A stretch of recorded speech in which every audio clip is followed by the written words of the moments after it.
A 17-story luxury building located in one of Mumbai's most elite neighborhoods, valued $410 million.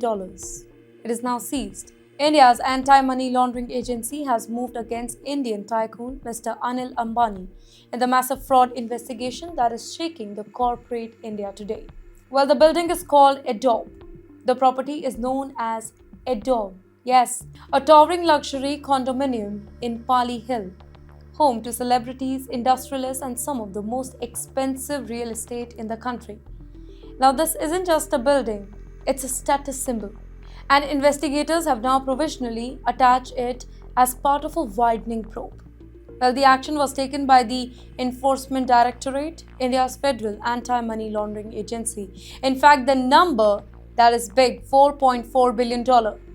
According to investigators, companies linked to Mr. Anil Ambani allegedly defaulted on more than 400 billion rupees. That's roughly $4.4 billion in bank loans. Indian banks, foreign banks, huge sum. And you know what the allegation is? That borrowed funds were misused and diverted into private companies and personal investments. Well, it's a tale of two brothers. Anil Ambani runs the Reliance Group, which is separated from his brother's empire. His elder brother, Mr. Mukesh Ambani, heads Reliance Industries and is Asia's richest man. Now, after their father's death in 2002, the business empire was split. One brother rose to the top of global wealth ranking. The other has spent years battling the debt, insolvency proceeding, and legal scrutiny. And you know what are these agencies saying? Well, the Enforcement Directorate claims that the luxury property was moved into a private family trust.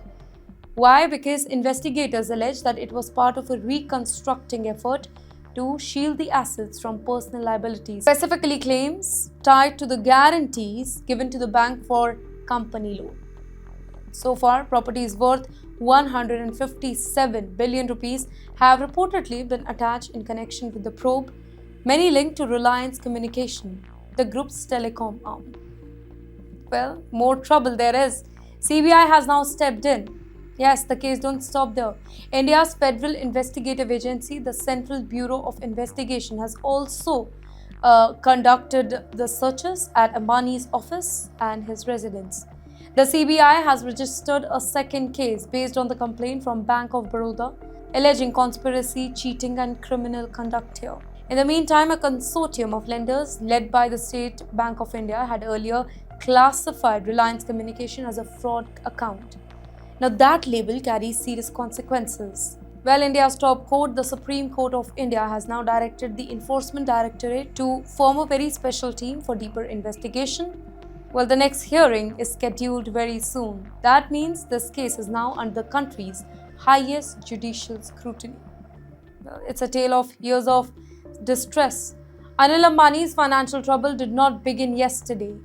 Since at least 2016, several of his companies have faced loan defaults, insolvency proceeding, asset sale to raise the emergency fraud, and pressure from lenders and creditors. Telecom operations were pushed into bankruptcy processes, shadow banking, businesses also collapsed under the debt burdens. Well, it has been a long downward spiral for him, and finally, there is international attention too. Why?